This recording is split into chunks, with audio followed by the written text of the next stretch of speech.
Hello, hello, and welcome to the Rock Metal Podcast. I'm your host, John Harris, and today on Rock Metal Podcast, we have Arteries, and they have a new album called Outdoor Claustrophobic, which was released on April 16th. Right now, I'm being joined by the boys, Braithe and Brendan, to share some more information about what the band has got going on and about this release. So, boys, welcome to the show. Thank you. Thank you. You are quite welcome, and I'm actually... Thank you. Great to have you on. I'm actually going through the information that I sent. I'm going to blame Mish for this one over at Hard Drive. So if Mish is listening, it's Misha now because she's in trouble. Apparently, she said your name was Braithe with an L, but I'm seeing it's not. It's Braithe with an R. So Braithe, is that the new one? I do get some interesting pronunciations of my name. But yeah, Braithe is new. It's actually Braithe. Thanks, Misha. Yeah. For that. Yeah. The guy down at the studio where we jam calls him Brave, which I like. Brave. It's good. Yeah. And we've never corrected him. It's just Brave. You can't get brain. Wow. Brain. All right. I get braille. I work all over the phone a lot. The reactions I get to my name or pronunciations of my name are pretty great. I bet. Well, let's go ahead and brave some new world, some new territory here. We're going to chat about this. Outdoor Claustrophobic. I'm trying to imagine being claustrophobic and outside, and I imagine it's a real thing for people. It's very possible. Like you're outdoors, but you're in a crowd or something. Maybe there's a different word for that. Is it still claustrophobia when you're in a crowd, but you're outside? Is that crowdophobia? Yeah. Yeah. Well, I guess it's like the play on words, right? Like, so I guess a claustrophobic feels good when they're outside. Does that make sense? Yeah. But in a world that kind of feels claustrophobic in the same sense. Yeah. Take us through this album. What is this album about? It's just about various personal things that are ongoing in my head at any current time. There's a bit of social media in there. There's a bit of addiction-y stuff in there. What else have we got? There's a little bit of a diss track in there. Is that what you call it? A diss track? Oh, God. It's a hip-hop album. We won't get into that too much. Subliminal messages. Yeah. That's the great thing about songs, right? Well, and speaking of subliminal messages, I'm looking at this artwork, and immediately I thought, okay, either they're just, doing a play on words, or these are the deepest band of brothers I've ever seen in my life, and Outdoor Claustrophobic, and this picture, it all means something, man. I'm connecting the dots. What went into crafting this artwork? Take us through that. This is creepy. It's creepy. It's weird. It's creepy. So the artwork is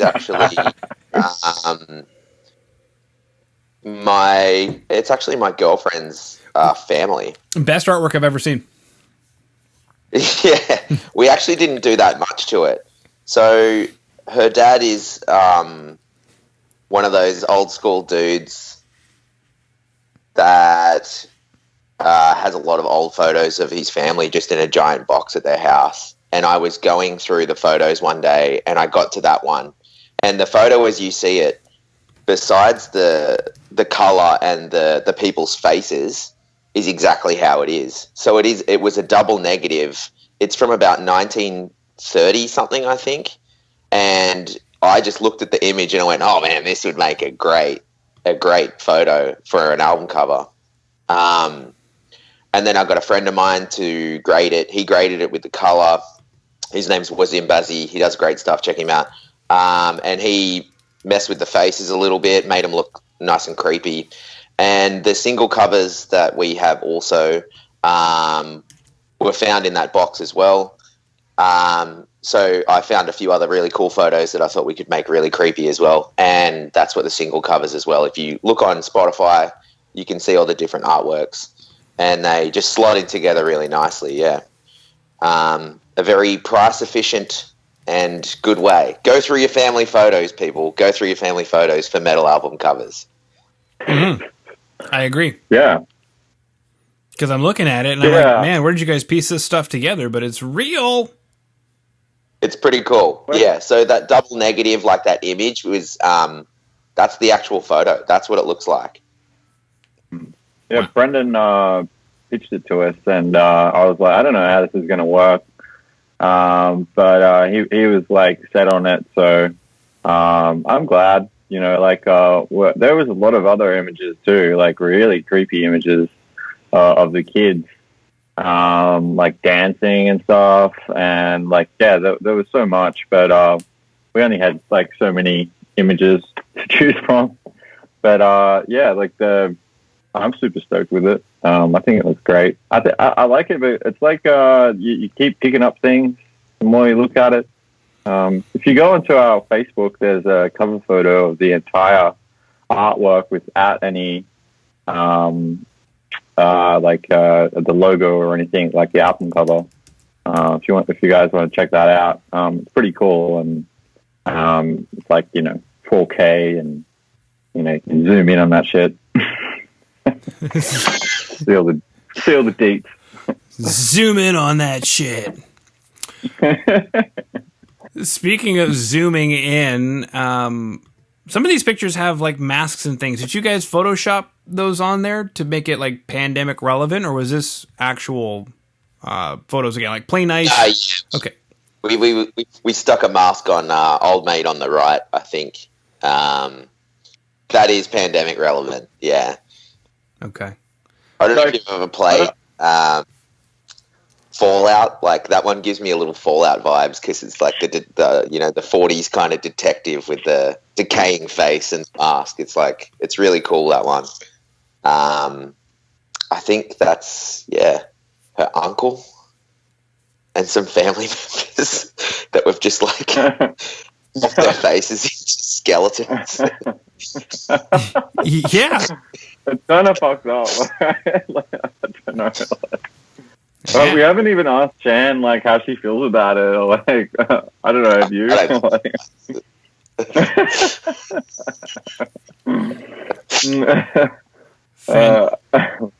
Cool. Now, Outdoor Claustrophobic, we have the title track for that bad boy. I guess, did that track name come up and you guys thought that'd be a killer album name, or is it kind of like a really focused track because it's a title track? It's kind of the opposite. So we have working titles for tracks, and they're usually stupid names that we can't ever use because they just sound stupid. So we did the opposite, so that song is kind of about, that song was kind of written towards where the rest of the songs, the lyrics I kind of already had by the time the pandemic started. That song was kind of written around the time where it first kind of kicked off, and the lyrics are kind of about like media manipulation and, you know, just being lied to through the media. And I found that the album title was relevant to the track, so it was quite easy to slot that title in over the top of that track. Yeah, so it worked. It was quite easy to do that. Okay. Is this then a pandemic-related album? You mentioned, I think you mentioned something similar to that. Like Under the Influence, is that under the influence of media? No, exactly, yeah. But that's more a social media thing, like influencers under the influence. Yeah. Whereas Outdoor Claustrophobic is more like, you know, manipulation through the television. Sitting at home and being afraid in your own house, you know what I mean? That kind of stuff. Under the influence is, you know, drinking the Kool-Aid of social media influencers and, you know, that kind of can't look away type thing. that I saw a commercial the other day. I don't know for what, but it was making fun of the influencer thing. That I'm glad somebody's finally making fun of it, where they're like, no, I don't need to get a job. I'm going to become an influencer. And then they start taking selfies. And it's just an interesting thing to think, right? Like nobody's following you because nobody cares what you have to say, but you're going to become an influencer. I tried it. I got my lips done. I did it. I got my bikini waxed. It didn't take off. I don't know why. Oh, man. I liked it. With a smile like that? Come on. Fake tan. I did it. It didn't take off. I don't know. Yeah. Did you try going vegan? Yeah. Did you try going vegan? I hear that. That helps. That helps. Reckon? Yeah. Maybe that was the key. I couldn't give up the meat. I don't know. Yeah. And we'll get you last year in Toronto. There was a Canadian, I don't know if I want to call them a company, but they came out with a thing called the Brokini. So we should probably get you a Brokini, and then you can, get that wax job done again. Go vegan. Oh yeah, baby. Yeah. Hashtag. Bikini. That's right. Hashtag influencer. I've had I think this is going to give me some creepy dreams. This imagery. Like, yeah. Mm-hmm. Can we stop?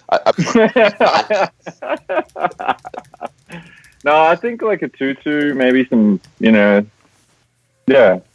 tutu, some lipstick. Mm-hmm. Yeah, but back. Yeah, you need to mix it up. You need to mix it up. Yeah. You need to try something different. That's right. And maybe you tried it on Instagram, but that's so, 2010. You got to get on TikTok. Yeah, TikTok. Corpse paint. Tutu. Maybe you makeup. tried it on Snapchat, and that's like so 2007. So you got to... Yeah. See? I guess coming back to like our point, we grew up, I'm not too sure how old you are, but like we grew up without internet, as a kid, and we've seen it, I guess, take us under the influence, that's such a huge part of our lives now. Mm-hmm. This was never possible, when we were 16, and I guess it's like an observation as well, on that, and a reflection on that, and the world we live in, and human condition because of that. And it's a powerful thing to bring up. Yeah, I think it needs to be talked about. Because I don't. Affecting people a lot. So I was chatting with somebody the other day. I said, social media has kind of been around for a long time. I don't remember this kind of thing happening on MySpace. I miss MySpace. Who doesn't miss MySpace? Great. So, at what point did all of a sudden... decals? I missed the decals, man. Remember how long you'd spend on the HTML on your MySpace? Like, yeah. Making it red. And the code? Yeah. Holy shit. Yeah. Oh, man. Times. Yeah, so I think that's the solution. Just bring back MySpace.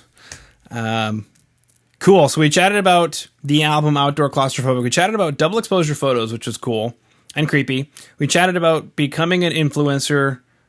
We chatted about media manipulation, social media, that kind of thing.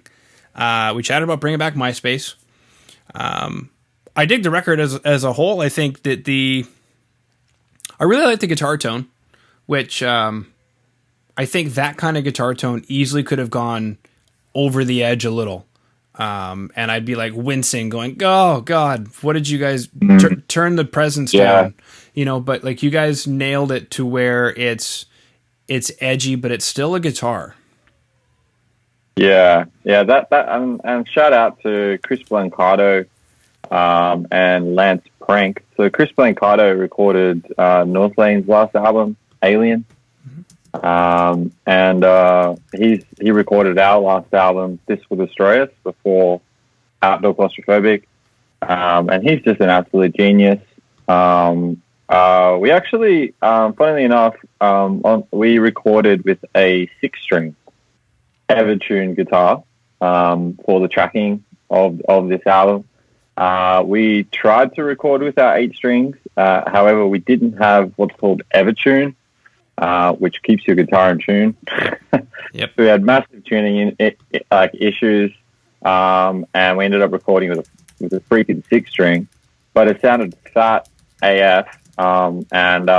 He like worked his magic and made it sound great, and yeah, we're really happy with the tone. And then Lance stepped in, who does a lot of he's actually quite a new kind of player to the industry, around for about 3 or 4 years, I think. Started doing live sound for Polaris here in Sydney. Mm-hmm. Mask, Mask before it was cool. Or am I thinking of a different band? Sorry, the guy that wears a. It's Alpha Wolf. Sorry. And Northland. Oh yeah, that's Alpha. But he does them too. So his buddies with Alpha Wolf. He actually mixes those guys, Polaris, and a bunch of other bands now, and he's really kind of taken off in his own right. So I was glad that he wanted to do it, and we were stoked with it, with the tone, and like you said, it can go either way. So happy days, my friend. Happy days indeed, and you were not alone on the 8-string thing. There was a song I was mixing for a band, and the intonation on the guitars was just wretched, and it was an 8-string that did not have the capability of staying in tune. So, I can't remember. I got one installed. I think the second 8-string in Australia to get an Evertune installed. It's like a dream. It's amazing. Yeah. It's just, beautiful. All right. Is that Weetabix, bro? Is that Wheat-Bix or just Wheat-Bix? No. Just Wheat-Bix. Just Wheat-Bix. No A. Missing the A. Beautiful. All right. Well, boys, is there anything else that we were supposed to chat about that you wanted to chat about? No, check us out. We're we got that new album out. If you guys want to check out our old stuff, This Will Destroy Us, it's up on Spotify. We're going to be announcing shows soon. We really want to get over to Canada. So check us out. Send us some love, and hopefully we'll be there soon. Beautiful. You can bring a Sharpie, like a marker, and you can go into the grocery store and on all the boxes of Weetabix, you can just take out the A so that it's just Wheat-Bix, and then somebody's gonna be like, "Hey, bud, what are you doing, eh?" And you'll be like, "Stop with the A. I'm taking it out right now." Yeah.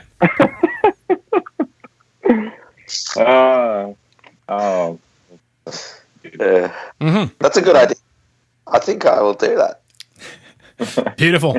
All right, well, boys, thank you so much for coming on to the Rock Metal Podcast today. Thank you, bro. Thank you, John. Appreciate it. Thanks so much for having us.